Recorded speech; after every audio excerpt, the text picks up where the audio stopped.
envié algunas, las próximas clases que dijimos que empezábamos hoy día y un par de seminarios, pero no hay nada más hacia adelante porque todavía no sabemos cuándo termina el semestre. De acuerdo a lo que se nos diga institucionalmente, nosotros vamos a hacer una recalendarización de todas las actividades y se le enviará una nueva planificación, ¿ya? Antes de eso nosotros solamente tenemos planificado un mes, que es hasta el 8 aproximadamente de julio, ¿ya? Así que vamos a comenzar de nuevo el curso con lo que donde habíamos quedado, que estábamos analizando cabezas, ¿cierto? Habíamos hecho una clase de cara superficial y hoy vamos a hablar de regiones profundas de la cabeza y en específico de las regiones profundas de la cara. Y nosotros vamos a hacer un análisis que es descriptivo y topográfico de las regiones profundas, de tal manera que muchas de las cosas que nosotros vamos a ir nombrando, usted las ha escuchado en algún momento. Y algunas de esas, de hecho, debiera manejarlas bien. Y se va a dar cuenta en el transcurso de la clase que van a ir apareciendo nuevas estructuras, y no solamente nuevas estructuras, sino que espacios anatómicos, descripciones de espacios. Y creo que de aquí en adelante comienzan las clases de topografía tal cual son, ¿no? Una descripción un poco más detallada, un poco más profunda, y donde usted necesita a lo mejor un poco más de comprensión y de razonamiento espacial como para poder entender todo lo que nosotros queremos que usted aprenda. Mire, las regiones profundas de la cabeza son el trasfondo de lo que nosotros queremos enseñarles dentro de la cara y cabeza. Es decir, es el centro de lo que de las comunicaciones más importantes que van a estar asociadas al cráneo o a las fosas craneales, sobre todo a la fosa craneal media, pero va a tener una comunicación con el cráneo. Estas regiones van a tener comunicaciones con las regiones superficiales de la cara, que nosotros las vimos.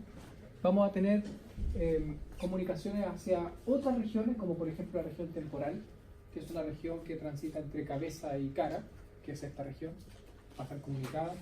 Vamos a comunicarla con la región maseterina, pero la región maseterina sigue siendo parte de las regiones de la cara, ¿se acuerdan? Vamos a tener comunicación con la fosa o con las regiones que son parotidias, con regiones del cuello, etc. Es decir, es el centro de lo que nosotros hablamos de anatomía de la cabeza. Entenderla, por lo tanto, es importante, es fundamental, es trascendente para que usted comprenda, por ejemplo, cómo se difunden las infecciones, cómo se limitan, por qué se van hacia un lado o hacia otro, cuáles son los límites, por ejemplo, de una infección y cuáles son los riesgos también asociados a eso. Esta clase es muy importante también para los cursos de traumatología o para cirugía, puesto que algunas fracturas vienen asociadas a partes de la región infratemporal o regiones profundas de la cabeza.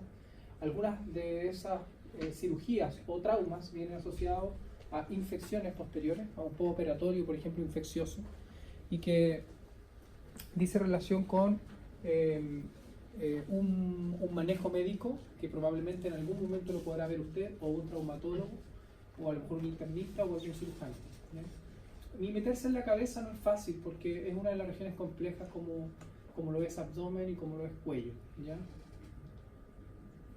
Entonces, la ruta de la clase es que vamos a analizar un poco la región temporal, vamos a definirla y vamos a decir qué es básicamente, cómo está delimitada y cómo son sus comunicaciones. Luego vamos a hablar de la región infratemporal, que es el centro de la clase, y cómo se divide en estos espacios que se denominan espacio ptericofaríngeo y ptericomandibular. Vamos a ver que ese espacio ptericomandibular tiene un trasfondo, pero también se denomina trasfondo de la región infratemporal, que se denomina fosa ptericopalatina. Y vamos a analizar finalmente no solamente el contenido de la fosa ptericomaxilar o ptericopalatina, esto es lo mismo, sino que el contenido y las paredes y cómo se estructura y cuál es la forma que tiene esa pequeña fosa, ¿ya? Y esto entonces tiene una importancia clínica en infecciones. Aquí estamos viendo un cuello, ¿cierto? Una infección de cuello, que es un cuello anterior. Y se puede observar un paciente que está fistulizado, es decir, que la infección llegó hacia estratos que son superficiales, externos, está en comunicación con el medio ambiente, ¿cierto? Y que la infección, el pus o el material purulento se está extravasando hacia afuera. Si las infecciones no se fistulizan, comienzan a crecer dentro, ¿no es cierto?, del cuello, generando un agrandamiento de la región. Pero cuando una vez que fistulizan, comienzan a emitir ese material purulento y lo empiezan a lanzar hacia afuera. Siempre las infecciones intentan fistulizar por alguna parte. ¿Por dónde van a fistulizar? Pues la fístula puede ser hacia adentro, hacia lo profundo, hacia un límite de una fascia, por ejemplo. Y en ese sentido fistulizan hacia otro espacio anatómico.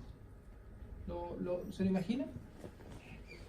Y entonces comienza a ingresar este material purulento hacia otro espacio anatómico, pero ahí hablamos de una difusión de proceso infeccioso y no de fístula. O sea que la fístula es solamente cuando hay una apertura hacia el medio externo, ¿ya? Y cuando hablamos de una infección que está fistulizada, decimos que es una infección crónica versus una infección aguda. Y es crónica por varias razones. Primero, porque el dolor empieza a desaparecer, pero eso no significa que no esté grave. Empieza a desaparecer porque esa tensión que era el acúmulo de restos bacterianos, etcétera, ya no existe porque se descomprime, ¿cierto?, a través de la piel. Entonces ya ese dolor y esa inflamación ya no es tan potente, pero eso no quiere decir que no esté o no sea grave. Entonces hablamos de una infección que es crónica, además porque va a durar mucho tiempo si esto no tiene una terapia antibiótica o una terapia farmacológica. La fístula no va a cerrar, y si cierra va a empezar a acumularse de nuevo y luego va a volver a abrir y va a volver a drenar. Por lo tanto es un círculo así como vicioso de las infecciones que no termina nunca si no son tratadas, ¿ya? ¿Por qué le mostraba esa infección en el cuello? Disculpen. Porque lo que nosotros vamos a analizar a nivel de la cabeza tiene relación con otros espacios que son parte algunos de la cabeza, pero a nivel de la calota, o sea, a nivel de fosas craneales, fosa cerebral, y otros son parte del cuello y tienen relación con las regiones que son profundas de la cara.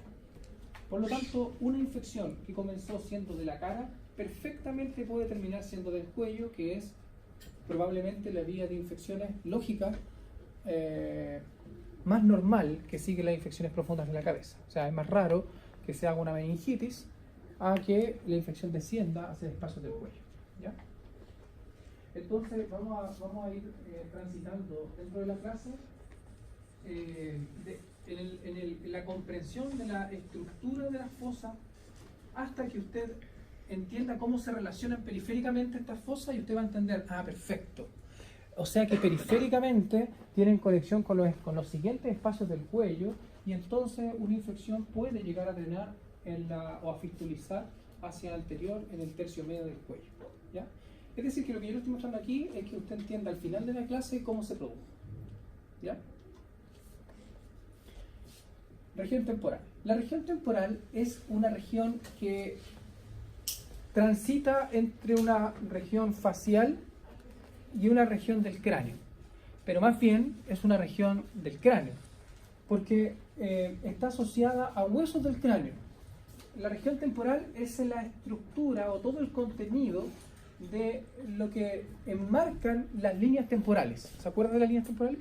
Habían dos, ¿cierto? Una inferior y una superior. Entonces, lo que enmarca la línea temporal superior, todo se denomina región temporal. Y obviamente que está en su contenido inmerso el músculo temporal. O sea, usted sabe de que aquí va el músculo temporal. Y otras estructuras. Bueno, está conformada periféricamente, o sea, sus márgenes están hechos por la línea temporal, por esta estructura que corresponde al arco cigomático, al margen superior del arco cigomático, al hueso que se denominaba malar y ahora se denomina cigomático, al hueso cigomático, al arco frontal del hueso cigomático y al arco temporal del hueso frontal, o sea, esta región, y a la cresta temporal del hueso frontal. ¿Qué es eso? Por lo tanto, eso corresponde todo a la región temporal. Esa región temporal o fosa temporal tiene un contenido que va desde la piel hasta lo más profundo, que es el plano óseo, pasando por alrededor de 4 planos para otros 5. Pero lo importante es que usted debe entender no solo el contenido, sino que las estructuras que van a ir hacia la región se proyectan desde la mayoría desde abajo, desde otra fosa más importante que se denomina fosa infratemporal. ¿Ya? Entonces estamos viendo la región temporal y abajo la fosa infratemporal. El arco cigomático, fíjese aquí, el arco cigomático es el límite de la fosa temporal. Y ese límite lateral está también expresado por la región medial a través de una línea que usted la conoció como cresta infratemporal, que era del esfenoide, donde hacía una división entre la lámina horizontal y la lámina vertical del ala mayor del esfenoides, que nosotros la nombrábamos como en la porción más anterior de la cresta infratemporal un tubérculo que se denominaba tubérculo esfenoidal del esfenoide y que va hasta el mismo nivel del arco cigomático. Si nosotros pasamos el dedo a través del arco cigomático y seguimos por la cresta infratemporal hasta el tubérculo esfenoidal y seguimos dando la vuelta, estamos demarcando el área que conforma el hiato temporal infratemporal. O sea que existe un espacio virtual, un espacio que va a ir a separar la región temporal de la región infratemporal, que se va a denominar hiato temporal infratemporal. El hiato temporal infratemporal entonces es ese espacio. ¿Ya? Se habla de espacio virtual porque está ocupado, ese espacio está ocupado por el músculo temporal, grasa, etc. Ahí estamos viendo el último plano, un plano óseo, ¿cierto? La conformación de la fosa temporal ósea, que no es la región, sino que es la fosa temporal ósea, y que está conformada por el hueso frontal, por el hueso parietal, por el hueso temporal, la porción escamosa del hueso temporal, por el hueso esfenoidal, por la lámina del ala mayor del hueso esfenoide, esta lámina que era la porción vertical del ala mayor del esfenoide. Ahí está, miren, ahí está la cresta infratemporal. Y donde se encuentra la unión de todos estos huesos, entonces les vamos a denominar terion. Es decir, que el terion, que usted lo conoció en algún momento, es un punto cefalométrico importante que va a estar dentro de la fosa temporal. Y que va a ser punto de referencia para algunas estructuras, sobre todo neurovasculares, como la arteria temporal superficial. Además de esos huesos que conforman esta pared, también a nivel óseo está conformado por el hueso cigomático. No olvidar entonces que el terion, a pesar de que no tiene una comunicación con el hueso cigomático, este igual conforma parte de la región temporal. ¿Ya? Fíjese esta vista que está hecha desde superior, estamos analizando a nivel óseo la región temporal y un espacio anatómico que se denomina hiato temporal infratemporal. Hiato temporal infratemporal, a pesar de que en textos como Rubier hablan de hiato temporal. ¿Ya? Usted lo va a encontrar como hiato temporal, como hiato infratemporal, como el espacio del arco cigomático, pero nosotros vamos a llamarlo como hiato temporal infratemporal, que es un nombre en terminología anatómica, puesto que relata inmediatamente cuáles son las conexiones que existen entre ese espacio, entre el espacio temporal y el infratemporal. Por lo tanto, se va a denominar hiato temporal infratemporal. Aquí.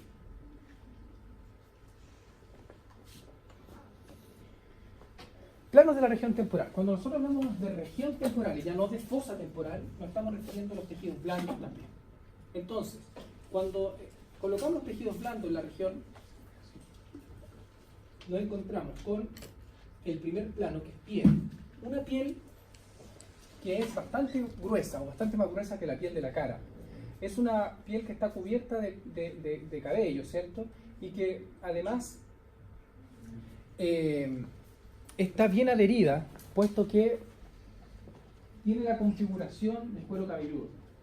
Entonces, hablamos de que bajo la piel, o entre la piel y el tejido celular subcutáneo, o pasando en el tejido celular subcutáneo, se encuentran estructuras neurovasculares de importancia. Y esto, valga la redundancia, es importante porque la arteria temporal superficial y la vena temporal superficial y el nervio aurículo temporal que pasan por esta región son bastante superficiales. Es decir, se pueden lesionar con bastante facilidad. La arteria temporal superficial pasa normalmente en conjunto con el nervio un poquito más anterior a la vena. La arteria temporal superficial es un poco más sinuosa, que la vena temporal. Y el nervio auriculotemporal pasa por la región también a nivel superficial, dando inervación sensitiva. Y esa inervación sensitiva es dada por este nervio, que es una división de la tercera división del nervio trigémino, o sea que es parte del nervio mandibular, pero trae la inervación sensitiva a la región. No es inervación motora, sensitiva. Pero se acuerda de que nosotros decíamos que el nervio mandibular, porque básicamente es un nervio que es motor, ¿cierto? Porque va a ir hacia los músculos masticadores. En este caso, este es su componente sensitivo para la región, va a pasar por esto y va a dar una sensibilidad a toda la región temporal, nervio auriculotemporal, que aquí no está, ¿cierto? Le hago un comentario aparte, complementario de esto, me acordé de algo interesante.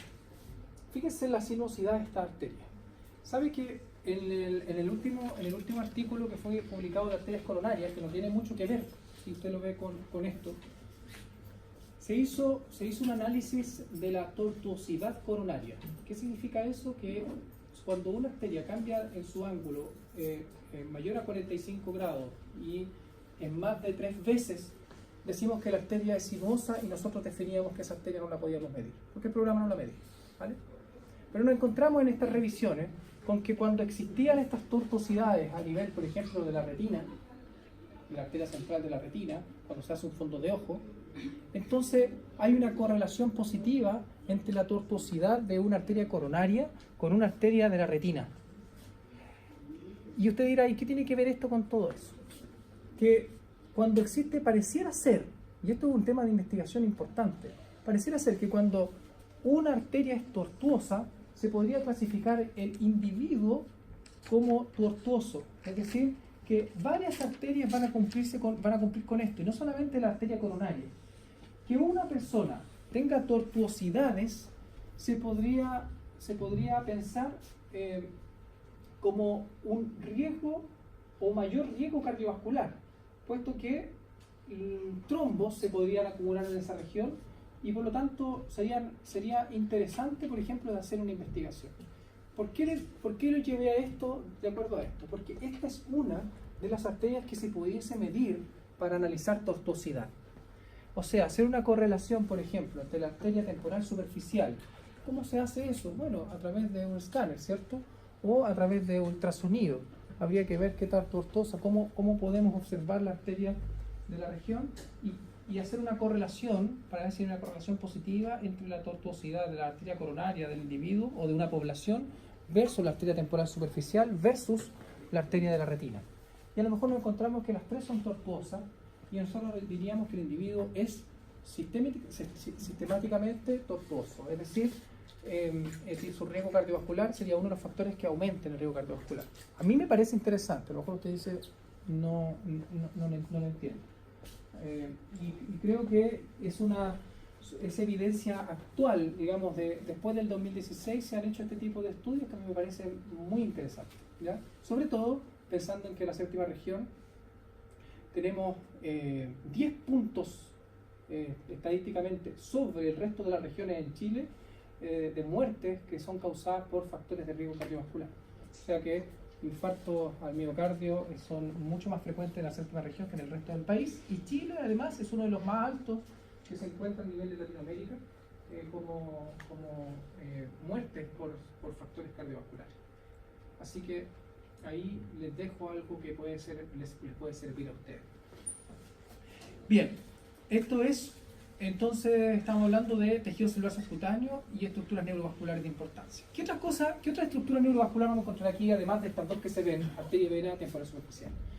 Nos vamos a encontrar desde la arteria temporal superficial con alguna arteria que nace por aquí no se ve, nace por aquí, pero que se denomina zigomatorbitaria. Arteria zigomatorbitaria es una arteria colateral de la arteria temporal superficial. El nervio auriculotemporal, que ya lo dijimos, que es el negro que se ve aquí, nervio auriculotemporal, todo eso corresponde al nervio auriculotemporal. Y también nos vamos a encontrar a este nivel con la arteria, por ejemplo, auricular posterior, que se puede distribuir por la región. Aquí no lo hacen, pero a lo mejor es algo como eso, va a ir a esta región, la auricular posterior. Y también nos vamos a encontrar a este nivel con ramos del nervio facial. ¿Por qué? Porque a ese nivel vamos a tener músculos que son faciales, como los auriculares. Por lo tanto, a este nivel nos vamos a encontrar con el nervio facial y también con el ramo frontal, el ramo cigomático, por ejemplo, del nervio facial. Si nosotros sacamos este tejido neurovascular, lo eliminamos, nos encontramos con esta lámina que es la fascia, ¿cierto? Una fascia, pero no es la fascia del músculo temporal, no es esa fascia, sino que nos vamos a encontrar con una lámina que es aponeurótica, que es la aponeurosis epicraniana, o la galia aponeurótica, que la galia aponeurótica va a cubrir a los músculos que son auriculares, y entonces vamos a tener que la galia se proyecta aproximadamente hasta el arco cigomático. Y nosotros sacamos el tejido neurovascular, nos encontramos con la galia aponeurótica, la eliminamos, nos encontramos con los músculos auriculares, los eliminamos y nos encontramos con esa lámina, que es la lámina de la fascia del músculo temporal. Si nosotros eliminamos esa fascia del músculo temporal, que es muy gruesa, nos vamos a encontrar con el músculo temporal y con grasa asociada. Y esa grasa va a ser la expansión temporal del cuerpo adiposo de la mejilla, ¿ya? O sea, expansión temporal del cuerpo adiposo de la mejilla. Nosotros habíamos conocido la expansión geniana del cuerpo adiposo de la mejilla cuando analizábamos las regiones superficiales de la cara. Aquí estamos viendo la región temporal. Después nos vamos a encontrar con esto, pero me interesa eso. Aquí estamos viendo entonces que bajo el músculo temporal, que es el tercer plano, es decir, que es de los planos profundos de la región temporal, nos vamos a encontrar con, de nuevo, tejido neurovascular. Porque a ese nivel profundo, y por eso han sacado parte del temporal, nos vamos a encontrar con las arterias, por ejemplo, temporales profundas. Arterias temporales profunda anterior, arteria temporal profunda posterior, que derivan de la arteria maxilar, y la arteria temporal profunda media, que deriva de la arteria temporal superficial, tal cual se ve ahí. Esta es la arteria temporal profunda media, esta es la arteria temporal profunda posterior, y esta es la arteria temporal profunda anterior, ¿ya? Y fíjense cómo la arteria temporal profunda media perfora la región, pero proviene de la arteria temporal superficial, que es esa. Aquí estamos viendo el nervio aurículo temporal, que era ramo del nervio mandibular, pero que era sensitivo y que pasaba por delante del trago o delante del conducto auditivo externo. Y entonces estamos viendo que los nervios también, que se denominan temporales profundo, anterior y posterior, derivan del nervio mandibular y se van a ir en lo profundo, entre el músculo y el tejido óseo. O sea que vamos a tener tejidos neurovasculares de importancia bien superficiales y los otros bien profundos hacia el hueso, a nivel de arterias, venas y nervios temporales profundos. Aquí estamos viendo que la región temporal está o se encuentra incluida en esta grasa, ¿cierto? Que se puede ver como la expansión temporal del cuerpo adiposo de la mejilla. ¿Qué es eso? Aquí estamos viendo esta grasa asociada a la región temporal. Pero si nosotros sacamos el arco cigomático con toda la región mandibular, nos encontramos con que ese tejido graso se expande, es parte de una misma masa adiposa, y aquí estamos viendo la expansión infratemporal, o sea, que está debajo del cuerpo adiposo de la mejilla, y aquí a nivel de esta estructura que se denomina conducto parotídeo, se puede ver la grasa o la expansión geniana del cuerpo adiposo de la mejilla.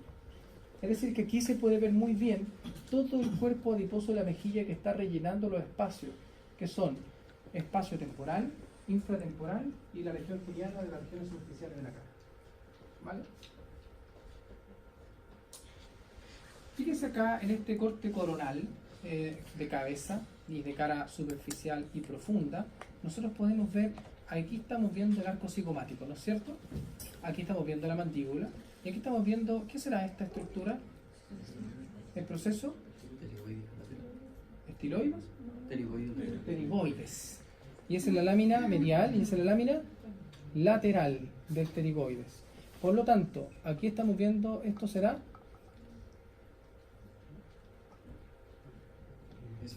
efenoides. Efenoide. Entonces estamos viendo aquí y aquí un espacio virtual que se denomina hiato temporal infratemporal, entre el arco cigomático y aquí falta una espícula, porque aquí verdaderamente existe una cresta que se denomina cresta infratemporal, y ahí estamos viendo el espacio. Entonces, nosotros hemos hablado de esto que está hacia arriba, hacia superior, y estamos viendo entonces piel, tejido celular subcutáneo, donde discurren, por ejemplo, ahí estamos viendo la arteria cigomato-orbitaria. Más profundo a eso, estamos viendo ese tejido que está en negro, que es la fascia temporal, y en la fascia temporal se divide en dos hojas, y estas láminas se van a ir a insertar en el arco cigomático, en el labio medial y en el labio lateral, dejando un espacio triangular aproximadamente, donde está relleno de grasa y está donde discurren dos estructuras de importancia. Una vena, que es la vena cigomatopalpebral, que se va a dirigir hacia la órbita, que es esa que se ve ahí, que puede estar o no estar, ¿ya? Pero además atraviesa esta región, lo atraviesa de lado a lado, la arteria temporal profunda media. Arteria temporal profundo media. Es decir, que la arteria temporal profunda media, como viene desde la arteria temporal superficial, lo atraviesa desde superficial y se va hacia el espacio profundo, ¿ya? De la región temporal. Y aquí estamos viendo el paquete neurovascular profundo, y eso está conformado por la arteria y venas y nervios temporales profundos, anterior, medio y posterior, ¿ya? O sea, estamos viendo la constitución completa de lo que habíamos analizado. Aquí estamos viendo el músculo temporal. Claramente usted se debe saber el origen e inserción de estos músculos y qué son y cómo están inervados. Pues eso es parte de lo que del contenido que usted debe manejar del curso anterior. Pero yo le voy a decir de que este músculo que se proyecta de la fosa temporal, finalmente se va a insertar en la mandíbula, de tal manera de que es el contenido neto de la fosa temporal y que por lateral está embebida esta grasa de la expansión temporal del cuerpo adiposo de la mejilla, que es ese espacio triangular, ¿ya? Eso. Por lo tanto, de esa manera está conformado la fosa temporal o la región temporal. Fíjense acá, aquí estamos viendo uno de los plastinados del laboratorio, en donde ahora se entiende cuál fue la razón por la cual se hizo esta disección y nos llevó a esto. Porque están disecando aquí la región temporal y aquí está disecada la fosa infratemporal. O sea que estamos viendo espacios profundos de la cabeza. Y en relación a lo que estamos viendo hacia superior, vemos el nervio aurículo-temporal, que se ubica a nivel del trago aproximadamente, el nervio que es sensitivo, la arteria temporal la arteria temporal superficial, donde podemos ver su ramo frontal y su rama parietal, y profundo al músculo estas arterias. Fíjense, arteria temporal profunda anterior, arteria temporal profunda posterior. De aquí nacía otra que se denominaba arteria temporal profunda media, ¿ya? O sea que el nombre de estas arterias no dice relación con el fascículo del músculo al cual va a ir a dar irrigación, sino que el nombre deriva del origen de la arteria, ¿ya? Como la arteria temporal profunda anterior y posterior van en relación a la arteria maxilar, la que quedó, la arteria temporal profunda media, se le colocó media porque ya existía la anterior y posterior, pero no tiene que ver con que vaya al fascículo medio, ¿se entiende? De hecho va al fascículo posterior, ¿ya? Del músculo temporal. Y a lo mejor ahí se puede ver uno de los nervios, pero créanme, existen nervios que son ascendentes y van en conjunto con las arterias para darle una acción motora al músculo temporal. Región infratemporal. Entendemos entonces que hay una configuración de una fosa que es a nivel del terio y de toda esta región aledaña a las líneas temporales y al arco cigomático, y que bajo el arco cigomático nos vamos a encontrar con un espacio de la cabeza profundo que va a estar medial a la mandíbula y que va a estar lateral a la faringe, porque llegará un momento que si nosotros ingresamos con una aguja desde la mandíbula y vamos ingresando o desde la escotadura mandibular, ahí ingresamos con una aguja, tendremos que definir cuál es el límite de ese espacio anatómico de la cabeza, ¿cierto? Y el límite medial va a ser la faringe, ¿ya? De tal forma que todo lo que nosotros vamos a hablar va a estar limitado hacia medial por tejidos blandos que van a ser faringe. o bien van a estar limitados por tejidos duros que van a ser óseos, ¿ya? Entonces, nosotros vamos a hablar de límites que van a ser óseos y blandos de la región infratemporal. Pero sabemos que ese hiato temporal infratemporal es uno de sus límites hacia superior, ¿cierto? Que es un espacio virtual. Fíjense acá, estamos viendo una cabeza ósea, ¿cierto? Un cráneo, visto desde inferior, en una visión exocraniana, y podemos ver también que llama la atención este espacio, que usted lo conoce bien, es como un centro para que usted se, o un punto anatómico para que usted se oriente, en la fosa mandibular, ¿cierto? Y en la fosa mandibular, por la región posterior, vamos a encontrarnos con unas fisuras, ¿se acuerdan? Las fisuras que eran del temporal, que se denominaban tímpano escamosa, petrotimpánica y petroescamosa. Entonces, diremos que la fisura tímpano escamosa, que es la primera que se observa aquí, es parte de la fosa infratemporal. Luego la fisura petrotimpánica o de Gasser, por donde va a pasar el nervio cuerda del tímpano, también es parte de la región. Hacia medial nos vamos a encontrar con una espícula ósea, que es la espina del esfenoides. La espina del esfenoides también es el límite de la fosa infratemporal. Vamos a pasar después por una línea por medial al foramen espinoso y una línea que va a pasar por medial al foramen oval, de tal manera que nos vamos a encontrar finalmente con el margen posterior de la lámina lateral del proceso pterigoides, y hacia anterior vamos a dar la vuelta por el proceso o por la tuberosidad del maxilar, y en la tuberosidad del maxilar vamos a volver a dar la vuelta por el arco cigomático, de tal manera que tenemos delimitado aquí la fosa infratemporal a nivel óseo. O sea que existe un límite preciso. ¿Quién define ese límite preciso? ¿Es una convención de anatomista o es una estructura anatómica la que pasa por ahí? Es una estructura anatómica. Porque aquí lo que nosotros estamos viendo es un tejido seco, óseo. Pero por ese espacio, por la misma fisura y por la misma espina y por el labio medial del foramen espinoso, oval, etc., se va a insertar una lámina fibrosa que se denomina fascia interpterigoidea. O sea que hay una fascia que va a estar limitando la fosa infratemporal y que es la fascia que envuelve a los músculos pterigoides, que usted los conoce muy bien, que se denominan pterigoideo medial y pterigoideo lateral. ¿Vale? Por lo tanto, el límite medial óseo de la fosa infratemporal y la inserción de la fascia interpterigoidea es lo mismo. ¿Se entiende? Es lo mismo. Porque usted lo va a leer después de otro texto y lo va a encontrar, va a encontrar uno u otro. Va a encontrar que le dicen el límite óseo y le habla lo mismo que le estoy hablando yo. Otros le van a decir que la fascia interpterigoidea que se va a insertar en todas estas estructuras que acabamos de hablar. Lo importante es que hasta aquí, hasta esta parte medial, justo hasta aquí, estamos hablando de fosa infratemporal, por lo tanto todo esto es región profunda de la cara. El resto son otras estructuras que van a ser de cuello o de cabeza, pero que tienen que ver, por ejemplo, con faringe o espacios retroestilio o espacios peligrosos del cuello u otros espacios. Nosotros nos estamos remitiendo netamente a esta región, ¿ya? Que tiene comunicación con lo que nosotros hemos visto hasta ahora. Aquí estamos viendo un instrumento de metal que está pasando por el hiato temporal infratemporal hacia la fosa infratemporal, ¿cierto? Hay que entender entonces los esquemas o las fotos de cráneo. Creo que entender el cráneo seco es muy importante para poder después meterle estructuras blandas, ¿ya? Mire, si usted se maneja en neurocráneo, que era la importancia, usted diga, en algún momento, ¿para qué me enseñan hueso por hueso, neurocráneo? Porque si usted no supiera neurocráneo, esto de lo que yo estoy hablando no entendería nada. Nada de nada.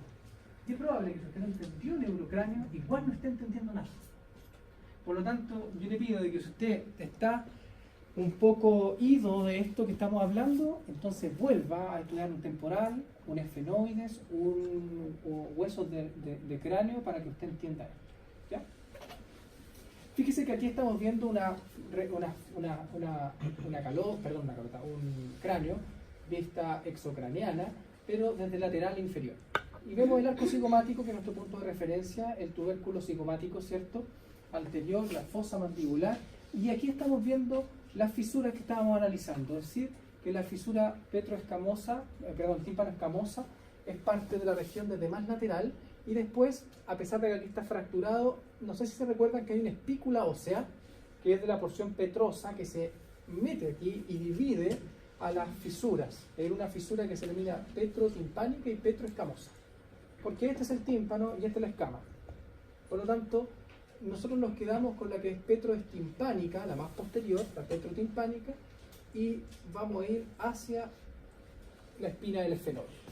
Y aquí lo estamos analizando, o lo que estamos viendo es la lámina lateral del proceso pterigoides, que es parte de los límites óseos de la fosa infratemporal, y aquí estamos viendo la tuberosidad del maxilar. De tal manera de que, fíjense lo siguiente, entre la tuberosidad del maxilar y el proceso pterigoides, nos vamos a encontrar con un espacio con una sinostosis que se ubica a ese nivel, y un espacio que se va a denominar fisura pterigomaxilar. Fisura pterigomaxilar. Y la fisura pterigomaxilar es un espacio que delimita otro subespacio más profundo.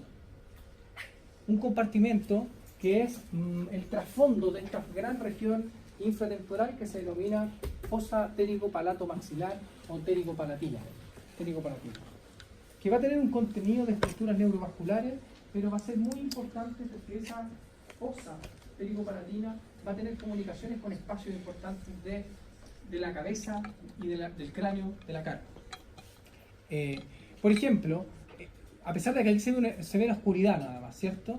Pero aquí, créame que hay un espacio cuadrilátero, como una pirámide cuadrangular de extremo truncado de base superior. O sea, una pirámide que tiene base superior y su vértice está hacia inferior, pero después está cortado. Y está cortado porque ahí aparece un foramen. Y tiene paredes por todos lados, excepto la pared lateral, que no existe porque es la fisura. ¿Te lo imaginas? Y por lo tanto, ese espacio anatómico tiene conexión con otros subespacios de la cabeza, como la cavidad nasal, por ejemplo, como la órbita. Por lo tanto, volvemos a estar conectados a lo que nosotros habíamos hablado anteriormente, cuando hablamos de órbita, cuando hablamos de otras estructuras como cara. Y está conectado también hacia superior con la fosa craneal media.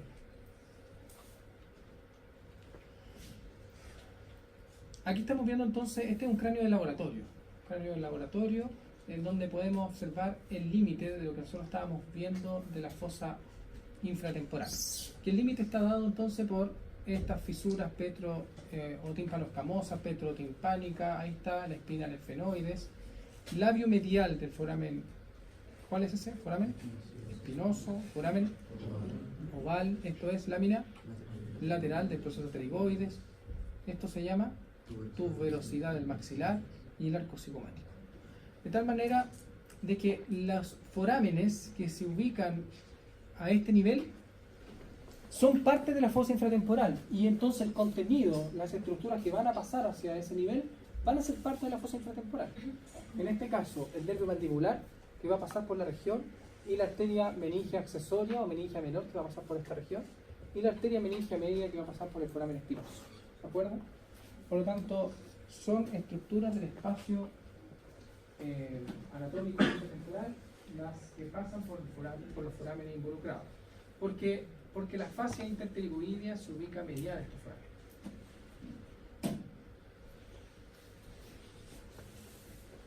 Entonces,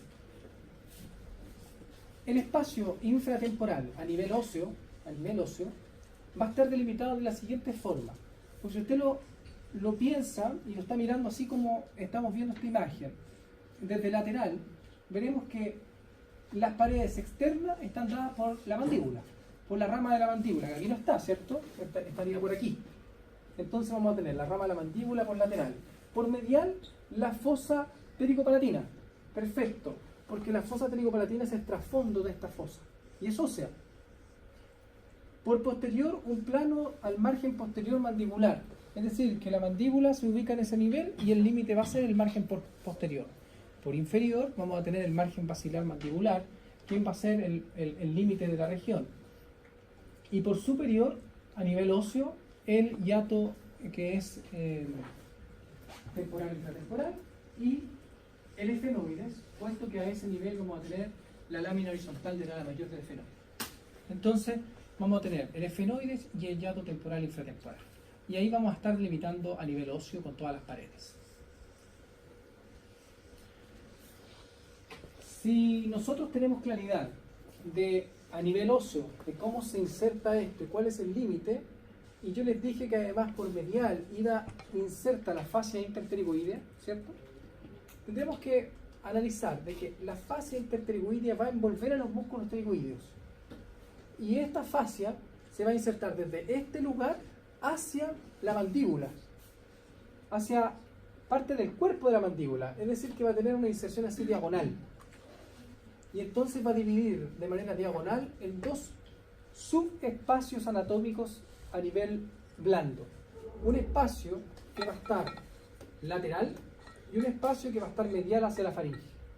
De tal forma que el espacio lateral se va a denominar pterigomandibular y el espacio medial pterigofaringeo, puesto que el límite es la fascia interpterigoidea y el músculo pterigoideo medial. Y entonces lo que esté hacia medial va a limitar con la faringe, lo dijimos, y lo que esté hacia lateral va a limitar con la mandíbula, lo dijimos. Entonces hablamos de dos espacios, pterigofaringeo y pterigomandibular. Estos espacios son la división de la fosa infratemporal. ¿Cuál es la importancia? Aquí hablamos de comunicaciones. A mí me parece que esto es trascendental dentro de la clase. Las comunicaciones de una fosa, que usted la conoce a nivel óseo, ¿cierto?, son las siguientes. Y porque yo le digo importancia, porque usted también va a ver cómo, por ejemplo, una infección podrá atravesar límites para ir a llegar a otro espacio. Por ejemplo, por el hiato temporal infratemporal va a estar comunicado con la fosa temporal, ¿cierto? Por el foramen oval va a estar comunicado este espacio infratemporal con la fosa craneal media. Por la fisura orbitaria inferior, que va a estar sobre la tuberosidad del maxilar, pero que no forma parte de esta fosa infratemporal, va a estar comunicado con la órbita. O sea que una infección puede llegar a la órbita a ese nivel. Por el foramen espinoso con la fosa craneal media. Por el canal palatino mayor. ¿Cuál es el canal palatino mayor? La fosa pterigopalatina o pterigopalato maxilar, que era el trasfondo de la fosa infratemporal, que está allá adentro, hacia inferior, ahí está el foramen, se ubica el foramen palatino mayor. Entonces, el foramen o canal palatino mayor va a tener una comunicación hacia la cavidad oral, porque se va a abrir en la cavidad oral, hacia el paladar. Por la fosa pterigopalatina, o sea, va a tener una conexión directa con la fosa pterigopalatina a través de la fisura pterigomaxilar. Y si nosotros hablamos de conexiones hacia lo profundo, esa fosa pterigopalatina tiene un foramen en la pared medial que se denomina foramen esfenopalatino, por el cual pasa la arteria y nervia hacia la cavidad nasal. O sea, que la vascularización e inervación de toda la región nasal pasa a través de esto. Por lo tanto, tiene una comunicación por la fosa pterigopalatina, una comunicación indirecta con la fosa nasal, con la cavidad nasal. Y hablamos que con la región geniana, a través de esa cuerda, el hiato buccinato-maceterino tiene una conexión con la fosa infratemporal. Entonces la región geniana también es una conexión directa. La región temporal, claro, a través del hiato temporal infratemporal. Y con la región parotídea, por supuesto, porque la región parotídea se ubica como límite lateral y posterior de la fosa infratemporal, pero adicional a esto, también con la región maceterina, puesto que se abre a través de la escotadura mandibular. Por lo tanto, tenemos conexiones con muchos espacios de cabeza, de regiones que son de base de cráneo y con regiones que son de la cara. Aquí estamos viendo, ¿se acuerda el hiato? ¿Cómo se llamaba? ¿Hiato? Buccinato maceterino. O sea que ese espacio es la conexión anterior de la región infratemporal. Pero esta conexión anterior es una conexión blanda, es tejido blando, porque en teoría el límite anterior óseo de la región infratemporal va a ser la tuberosidad del maxilar y va a ser el proceso de arigoides, porque de eso hablábamos nosotros. Sí, pero es que esos son límites óseos. Y los límites blandos van a estar dados, por ejemplo, por las regiones de la cara, en este caso la región geniana.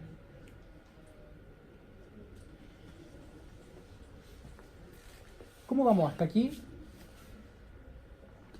Les doy un minuto para que respiren.